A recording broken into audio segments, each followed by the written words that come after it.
Point out news మన కోసం మన ముందు తరాల కోసం. ప్రతిపక్ష రాజకీయ పార్టీలు అణచివేసేదానికి మీరు చూస్తే ఇక్కడి నుంచి బోండా ఉమా గారు ఉన్నారు, ఇంకో పక్క ఆనాటి ఎమ్మెల్సీ బుద్ధా వెంకన్న మాచర్లకు వెళ్ళారు. కిషోర్ అని ఒక అడ్వకేట్, అక్కడ ఎలక్షన్ జరుగుతున్నాయి. నామినేషన్ సక్రమంగా వేయించడం కోసం వెళ్తే వీళ్ళ మీద దాడి చేసి కడాన వాళ్ళు ఎవ్వరూ సెక్యూరిటీ ఇవ్వకపోతే ఎక్కడో ప్రకాశం జిల్లా అవన్నీ తిరిగి తప్పించుకొని ఫైనల్గా విజయవాడకు వచ్చే పరిస్థితి తీసుకొచ్చారు. ఇంకొక పక్కన మీరు చూస్తే దిశ లోకేష్ జనరల్ సెక్రటరీగా ఆయన పాదయాత్ర చేస్తే యువగళకు ముందు పోతే మైక్ ఇవ్వకుండా, కనీసం బెంచ్ కూడా ఇవ్వకుండా, కూర్చోనివ్వకుండా వెంటాడే పరిస్థితికి వచ్చారు.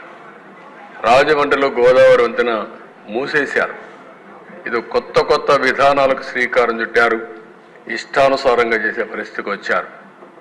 ఇక్కడ దిశ JC Prabhakar Reddy highest number of cases 43 అంటున్నారు, ఇప్పుడు 66 అంటున్నారు. అవన్నీ కూడా దగ్గర చాలా కేసులు పెట్టే పరిస్థితికి వచ్చారు. పల్లా శ్రీనివాసరావు ఆస్తిని మీరు చూస్తే నిర్మాణంలో ఉన్న భవనాన్ని జీవీఎంసీ కూల్చేసే పరిస్థితికి వచ్చారు. అవన్నీ అట్రాసిటీ చేశారు కాబట్టి మన ఎలక్షన్లో హైయెస్ట్ మెజారిటీ స్టేట్లో వచ్చిందంటే పల్లా శ్రీనివాస్కి వచ్చే పరిస్థితి వచ్చింది. అంత మునుపు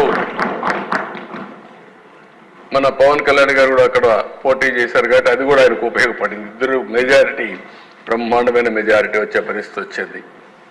శ్రీమతి ఆదిరెడ్డి భవాని కుటుంబం చిట్ ఫండ్ వ్యాపారం, ఆ వ్యాపారాన్ని దెబ్బతీయడానికి వాళ్ళ మామైనటువంటి అప్పారావుని మన ఎమ్మెల్యే రాజమండ్రి వీళ్ళని అరెస్ట్ చేసే పరిస్థితికి వచ్చారు, జైల్లో పెట్టే పరిస్థితికి వచ్చారు. పత్తిపాటి పుల్లారావు ఎన్నికల్లో అడ్డంకులు సృష్టించడం కోసం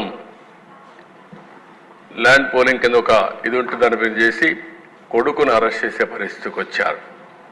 ఇంకొక పక్కన పులివెందల్లో ప్రతిపక్ష నాయకుడి పైన, ఈరోజు ప్రతిపక్ష నాయకుడు కూడా కాదు, ఆనాటి ముఖ్యమంత్రి పైన పోటీ చేసిన అభ్యర్థి రవీంద్రనాథ్ రెడ్డి కేసు పెట్టి జైల్లో పెట్టారు. ధూళిపాల నరేంద్ర సంఘం డైరీలో అవకతవకలు జరగకపోయినా జరిగినాయని కేసులు పెట్టి జైల్లో పెట్టే పరిస్థితికి వచ్చారు. కోన రవికుమార్ ప్రభుత్వ అధికారులపై దాడి చేశారని కేసులు పెట్టారు.